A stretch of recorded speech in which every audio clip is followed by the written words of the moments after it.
Hello there, Harry Potter fans. Welcome back to the page. We've got a new chapter for Backward with Purpose, Part 1, Always and Always by Dead Woodpecker. And here we are with Chapter 37, Defense Against the Dark Arts. Chapter 37, Out of Control. Chapter text. We aren't going to call it that, Harry said for the fourth time. We can call it something like Tom Riddle is a total arsehole watch. He did not like the way everyone in Sirius' office rolled their eyes. Even Professor McGonagall did. I'm serious, he insisted. Instead of agreeing with him, Sirius patted him on the shoulder and thrust a glass of fire whiskey in his hand.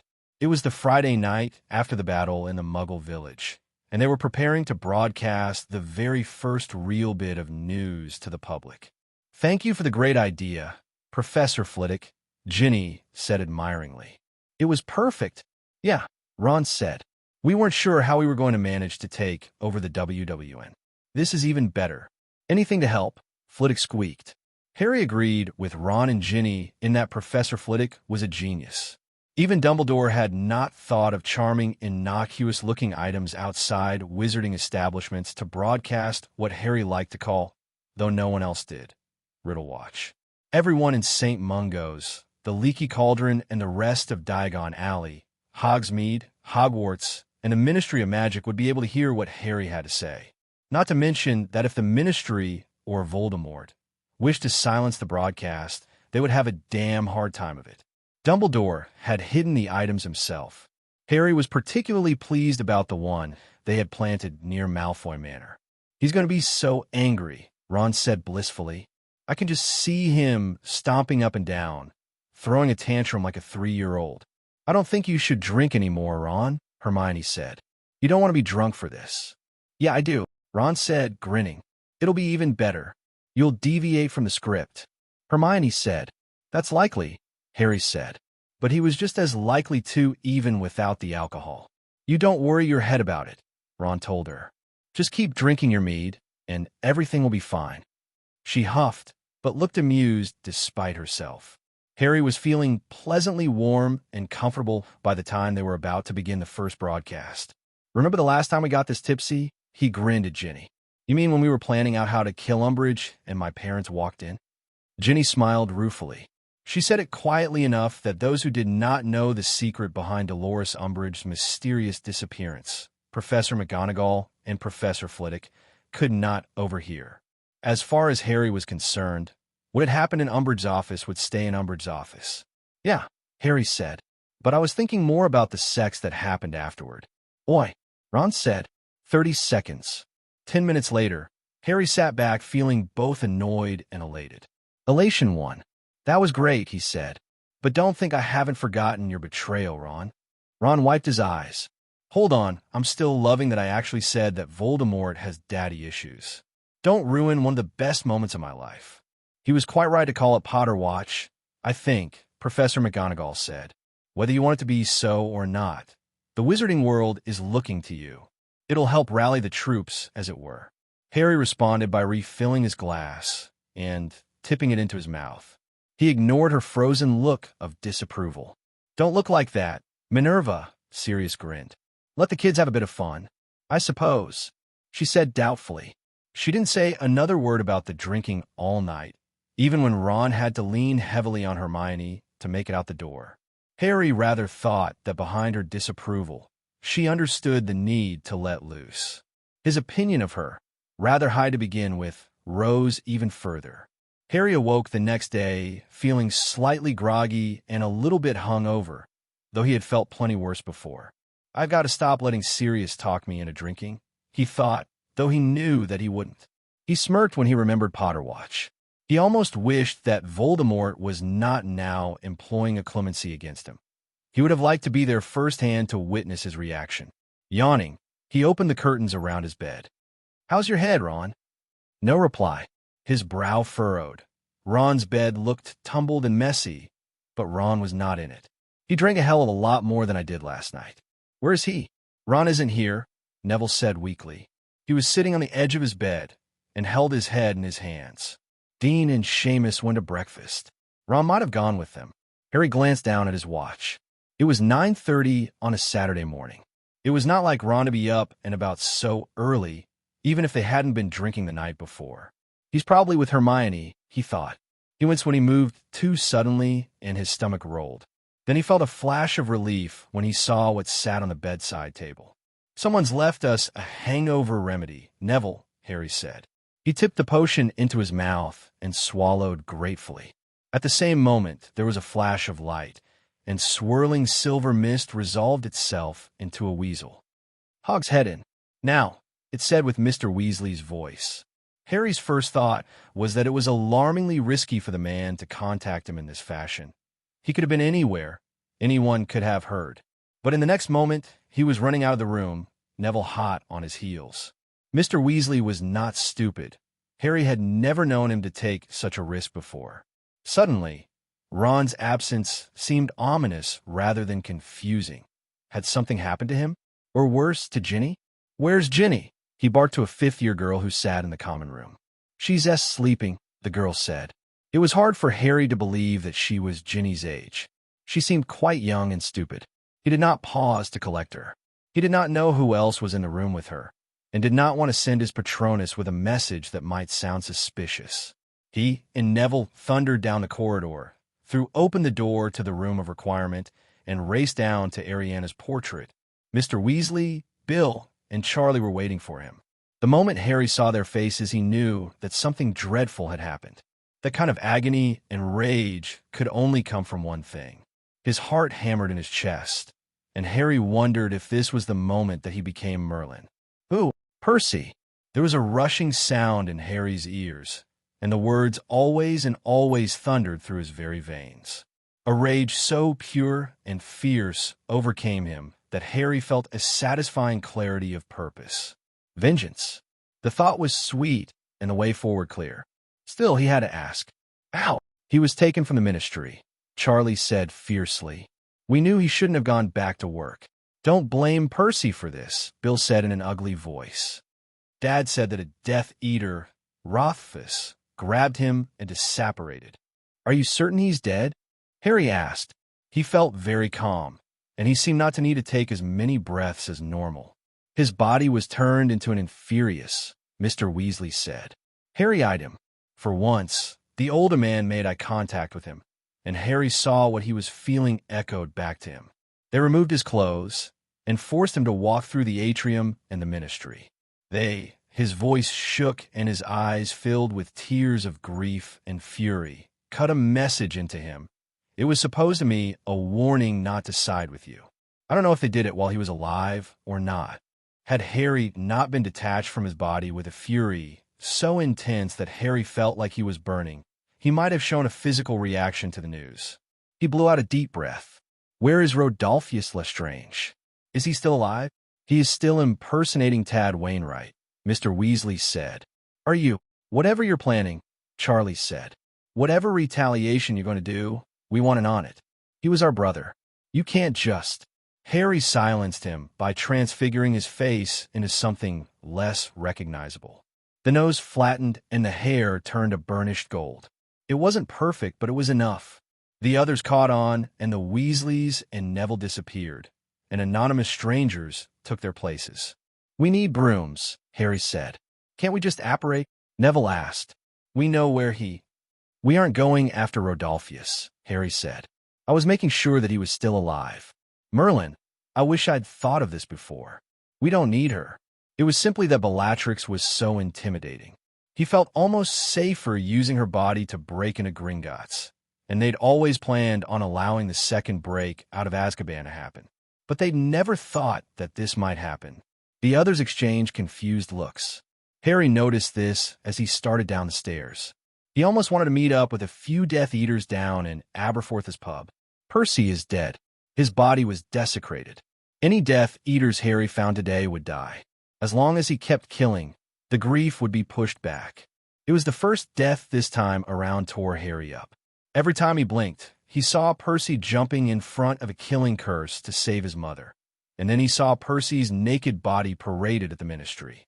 We need brooms, Harry said to Aberforth. The pub was empty.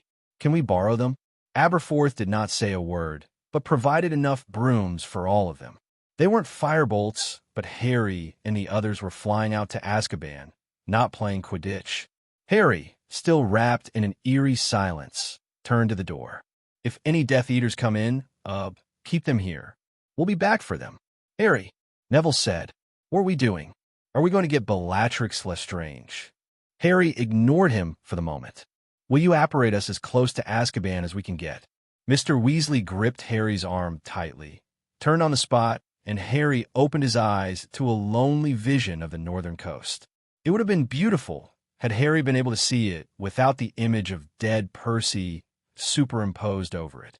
Harry was glad that he did not need to give a full explanation of what they were about. He did not intend on stopping at Bellatrix, however. At least the Dementors are gone, Bill said. Harry moved forward with purpose. They only had 4 obstacles standing in their way. 4 Aurors guarded the initial wards. Ever since the Dementors had left to serve Voldemort, Azkaban had been pathetically guarded. Harry and Dumbledore had allowed this, as they had thought he had needed Bellatrix, and now it worked to Harry's advantage. The 4 Aurors. 3. The first guard to the wards that surrounded Azkaban they encountered was Nymphadora Tonks. Harry, she whispered, once Harry had stepped close enough. She looked utterly flummoxed to see him. Obviously, the news about what had happened to Percy had not traveled here yet. Hi, Dora, he said lightly. I'm glad you're here. We're going to break into Azkaban. Why? They killed Percy, Harry said simply. Her mouth fell open, and her eyes filled. Oh no, she said. No. This works, Harry said. You can let us in the wards. I didn't particularly want to imperius anyone. I'm not very good at it, you see. He wondered if he would be able to pull off that curse now. The cold that suffused his limbs made him think that he just might be able to. Harry stood aside while Bill and Charlie stunned the other Aurors. Mr. Weasley's jaw worked, and Neville stared off into the distance, not really seeing. Let me kill her, Neville said. I want to do it. Neville, it was our... There are enough for all of us, Harry said. And Bellatrix tortured his parents into insanity. I want to watch him kill her. And he did. He realized that a small part of himself had wanted Neville to be the one to kill Bellatrix Lestrange ever since that Christmas on the closed ward so many years ago. Neville had died before he could kill her, though, last time, and it had been Molly Weasley who had killed her. But not this time. Charlie and Bill were staring at him, and Harry could not read their expressions. They weren't uncomfortable. I think I was wrong about him being fine with sacrificing Percy, Charlie said. Harry mounted his broom.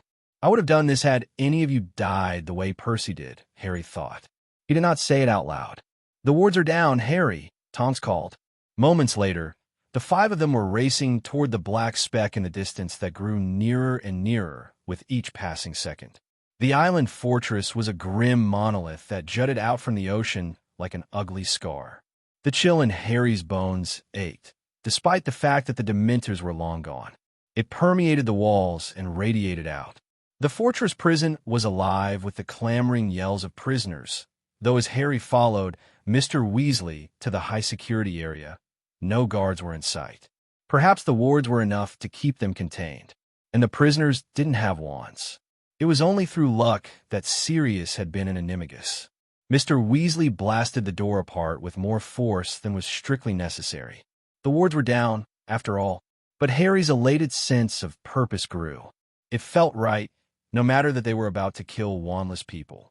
But it wasn't murder, it was a public service. It was vengeance, and it prevented any of these Death Eaters from doing it again. Charlie grinned fiercely at him, and Harry returned it. Don't burn them, Harry said. We want Voldemort to recognize them. Mr. Weasley muttered something under his breath. Sorry, Harry said. Mr. Weasley met his eyes again. He was pale and sweating. He looked like Neville had when Umbridge had been using the Cruciatus Curse on Luna, furious and sick from it. They killed him, he said, murdered him, and then sent him back. I'll never. How in Merlin's name do you forget something like this? I've never been able to, Harry said. He heard scuttling and indistinct voices. He wondered if there was some sort of muffling charm placed around the separate cells. He would have thought that Bellatrix would be screeching at him. It isn't something that you can forget. But this, Percy won't have died in vain. I've found Bellatrix, Neville said in a strange voice. He had moved ahead and now stood in the shadows. Harry followed him. Bellatrix Lestrange looked dirty, unkempt, and completely insane. She stood a foot back from iridescent bars and was obviously screaming at them. "Hey, Bella," Harry said. "How do you like being back in Azkaban? I'm sorry that all the Dementors have fled. You know, you're one of the few people who are actually improved by Dementors." Neville took his cue and relaxed a little. Harry watched as his friend's face hardened even further. The last of childhood fled Neville's features as he stared at the woman, the monster who had stolen away his parents.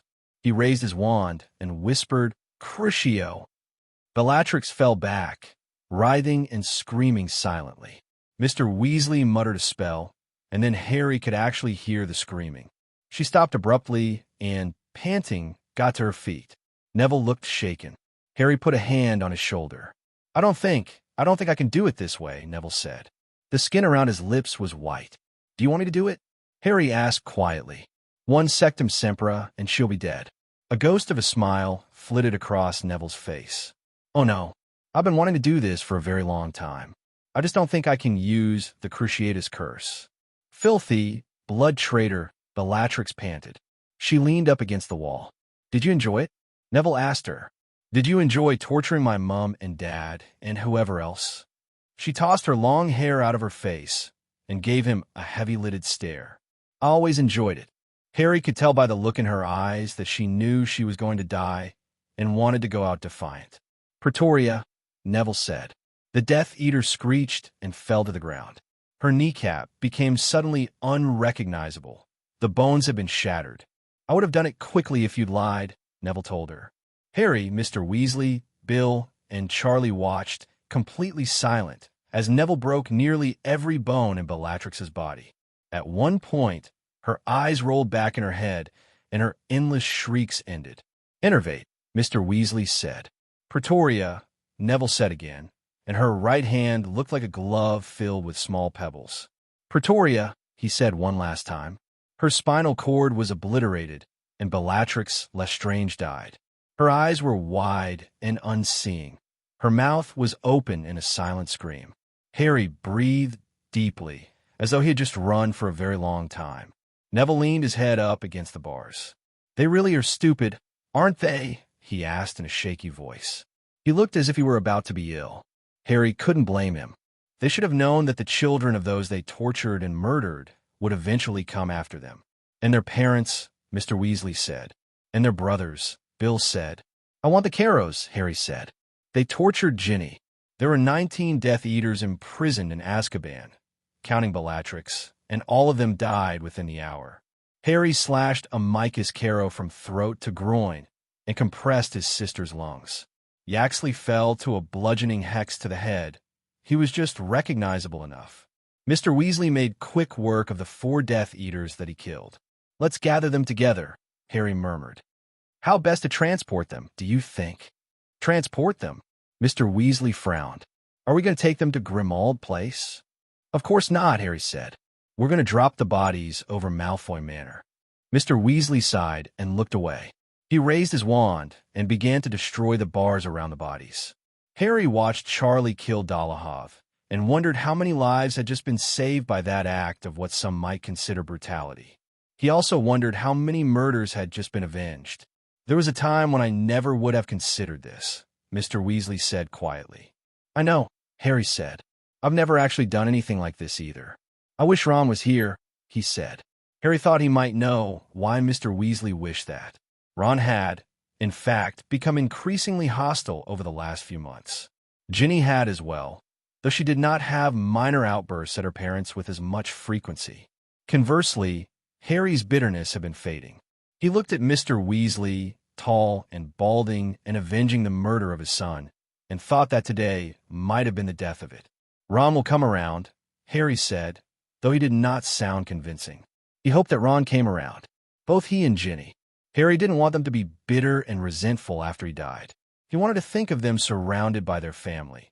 He knew that they would not celebrate the defeat of Voldemort, not since it meant his death, but he hoped that Ginny especially would not be mired in regret.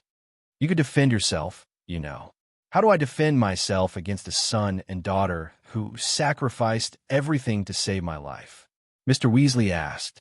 Harry opened his mouth, about to say something though he hardly knew what to say, but was interrupted by the appearance of Neville, Charlie, and more bodies. "We're going to drop them over Malfoy Manor for Voldemort to see," Mr. Weasley explained. Charlie looked pleased. "Bill's almost done," he said. "He's just finishing up Malfoy. He's drowning him with Aguamenti." "I never thought of that use for the charm." Charlie's face was flushed, but his eyes no longer had the glassy look of rage. He was beginning to come off it. Harry felt a twinge in his stomach and realized that he was too. The rage that had protected him from the grief and loss was fading. He wanted to hold on to it because it felt like strength, and Ginny would need him to be strong. But even he knew that it was a false strength. "Let's go," Harry said. He scrubbed his face with his hand.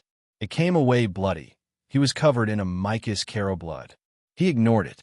Harry bound 4 bodies together, lightened them, and levitated them out to where they had left their brooms. "Grab your brooms and the bodies," he said. "I'll apparate all of you to Wiltshire. That's where the Malfoys live." It took 6 trips, but Harry got the rest of them the closest he could to Malfoy Manor. It was protected by powerful wards and was invisible to Harry's eyes, but thanks to his knowledge of the future, he knew exactly where it was. "They'll be able to get through the wards," he said. "They've still got dark marks, even though they're dead." He mounted up and kicked off. The others followed closely behind him. He flew slowly, looking for familiar landmarks. There, he pointed. There was a shimmering section in the field below. He continued on until he was absolutely certain that they hovered directly over Voldemort's lair. "Shield them so they don't go unrecognizable once they hit," he advised. "And let's get back to Grimmauld Place as soon as we drop them." "Wish we could see his reaction," Charlie said darkly. "Maybe Snape will be there," Harry said, though he hoped Snape was already safe at Hogwarts. He had a feeling that Voldemort's rage would be terrible. He used his wand to cut the ropes that bound the bodies together, shielded them, and let them drop. The others were a split second behind him, and as soon as the bodies started to drop, Harry rolled his broom and disapparated. There was a split second of silence when the 5 of them had arrived in Creature's domain, and then Mrs. Weasley screamed, "Where have you been?" "They're back, everyone!" Footsteps thundered down the stairs, just as someone arrived by Floo. "I still haven't seen them," Ron said. He stumbled when he saw Harry. "What the hell?" he said blankly. "What happened to you?" "All of you." Harry gaped at them. Did they not know that Percy was dead? He glanced down at his watch. Harry had known for less than 2 hours. Holy shit, is it still morning? And he supposed that it might not have been made public. He felt sick. Ginny appeared just then and threw herself into Harry's arms. "Ginny," he pulled away. "We got something to tell you." "Percy." "Oh shit," Ron said. "I was right. I told you." "Harry, listen," Ginny said. "Percy is dead," Mr. Weasley said heavily. "The Death Eaters got him this morning." "Molly, what did you do?" Mrs. Weasley covered her mouth with both hands. Harry thought this was an odd question, though Mrs. Weasley might be in shock. She might not believe that Percy was dead. He felt like he had lived several years since he had woken up. "We went to Azkaban and killed all the Death Eaters in there," Harry said grimly. Ron started to laugh. "What the fuck is wrong with you?" Charlie hissed. "Percy was not killed," said Percy. Harry swayed on his feet, and Ginny caught him before he fell over. He could only stare at Percy in shock. The slightly messy red hair, the horn-rimmed glasses, and the tall frame were all Percy. The Polyjuice potion would not work with dead people, and if Percy was actually a Death Eater, he never would have made it into this house. Harry's eyes stung, and he suddenly could not stand up. He felt ill with relief, and he put his head on his arms. "Thank God," he said. Ginny stroked his back. Mr. Weasley, Bill, and Charlie stampeded Percy. Harry looked over and saw tears streaming unabashedly down Mr. Weasley's face. Charlie was white with shock, and Bill simply gaped at his brother. Harry pushed himself up to his feet, strode over to Percy, and hugged him. "So," Charlie said, "anyone want to tell us what the hell happened?" "Snape," Ron explained. He and some other Death Eater were ordered to drag Percy back with him. But Snape wouldn't do it. "Of course," Harry murmured. "Snape wasn't with Rothfuss," Mr. Weasley said thickly. He kept reaching over to touch Percy, to grip his shoulder, or ruffle his hair. Had I known, Snape and Perry used Rothfuss to grab Percy and bring him to the Hog's Head, Ron said. Harry took his glasses off and wiped them. He felt a great lump in his throat, and he was afraid that if he continued to look at the very much alive Percy, he would break down. I assume it was Rothfuss under the potion, then? Nope, Ron said. Snape thought of a way to kill two birds with one curse. Me and Sirius dragged out Draco Malfoy, the little bugger. You and Snape and Sirius collaborated on this? Harry asked in disbelief. Yeah, Ron said. He looked slightly uncomfortable, as if the notion surprised him as well. Why didn't you tell me? Harry said. Because we obliviated Rothfuss, Ron said unapologetically, and we knew you'd be unhappy with that. But Snape didn't have much time, and we couldn't think of a different solution. Scourgify, Ginny murmured, and Harry became marginally cleaner. If it's any consolation, Harry, I had no idea what was happening until half an hour ago, when we realized you, Dad Bill, Charlie, and Neville were missing. I thought you might have gone after Death Eaters, Ron said. But I have to admit that I didn't expect Azkaban. Did you leave Bellatrix alive? No, Neville said shortly. I crush her bones. Ron gaped at him, and then turned to Harry. What are we going to do? Rodolphus, Harry said. Ginny gripped his hand, and he realized that he was trembling from the aftermath of feeling rage and relief in equal measure. We should have thought of that before, but she's dead now. And Voldemort knows they are. We dropped the bodies over Malfoy Manor. We all lost control, Mr. Weasley said.